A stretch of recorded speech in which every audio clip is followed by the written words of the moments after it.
পুরান ঢাকার ব্যস্ত সকাল।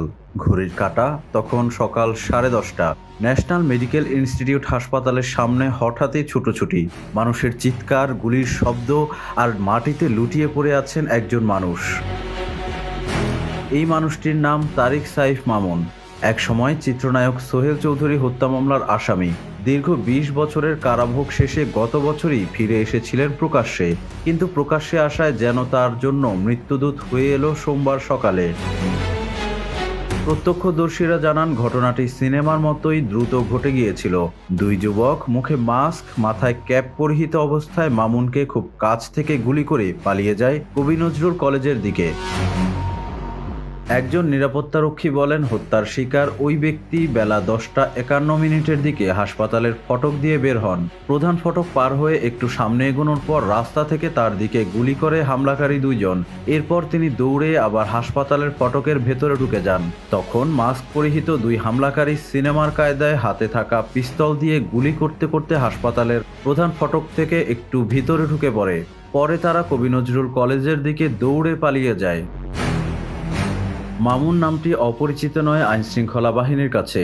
দীর্ঘ জেল জীবনের পর মুক্ত হয়ে তিনি নতুন করে জীবন শুরু করতে চেয়েছিলেন, কিন্তু মুক্তির 3 মাসের মাথায় ঘটে যায় আরেক ঘটনা। তেজগাঁও বিজি প্রেস এলাকায় তার গাড়িতে এলোপাতাড়ি গুলি চালানো হয়। সেই ঘটনায় নিহত হন আইনজীবী ভুবন চন্দ্র শীল।